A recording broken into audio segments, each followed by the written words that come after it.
یہ کہانی ہے ایک خوبصورت اور خوفناک گھر کی جہاں کوئی اور بھی رہتا ہے۔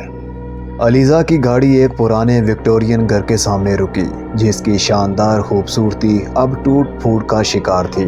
علیزہ نے دروازہ کھولا اور دروازہ چڑچڑاتے ہوئے کھلا اور علیزہ ایک تاریک بوسیدہ فرنیچر سے بھرے ہوئے داخلی راستے میں داخل ہوئی۔ علیزہ کے قدموں کی آواز گونج رہی تھی جب وہ ڈرائنگ روم پہنچی جہاں پر ایک پرانا پیانو دھول سے ڈھکا ہوا تھا۔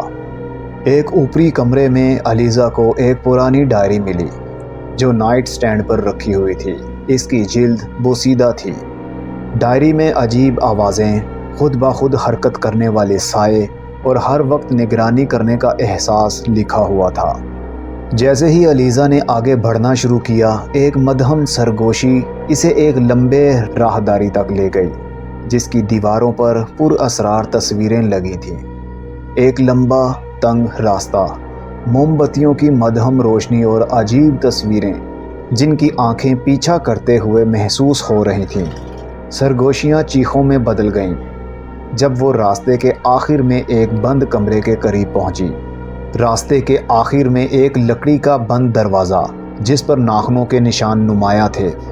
دروازے کے پیچھے ایک سیڑھی نیچے تہہ خانے کی طرف جاتی تھی جہاں اندھیرا اور نمی کا احساس حاوی تھا۔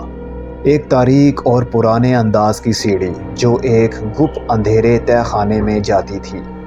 تہہ خانے کے نیچے علیزہ کو ایک عجیب قربان گاہ جس کے ارد گرد علامتیں، جلی ہوئی موم بتیاں اور انسانی ہڈیاں پڑی ملیں۔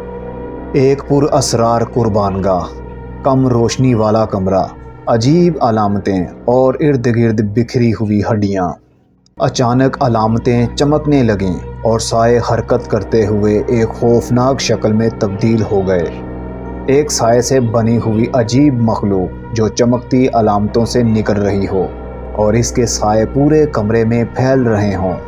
علیزہ نے ایک زنگ آلودہ لوہے کا پائپ اٹھایا اور قربان گاہ پر زور سے مارا جس سے اس کی سطح ٹوٹ گئی اور رسم ختم ہو گئی۔ خوفناک مخلوق نے خوفناک چیخ ماری اور دھوئیں میں تبدیل ہو گئی اور تہہ خانہ خاموش ہو گیا۔ علیزہ گھر سے بھاگ کر اپنی گاڑی تک پہنچی لیکن اس نے مڑ کر دیکھا تو اٹاری کی کھڑکی سے ایک سایہ اسے گھور رہا تھا۔ اگرچہ وہ بھاگ گئی لیکن ایسا محسوس ہوا کچھ اس کے ساتھ زندہ دنیا میں واپس آ گیا ہو۔ دھند میں ایک سڑک پر جاتی گاڑی اور گاڑی کے مرر میں چمکتی ہوئی پر اسرار آنکھیں۔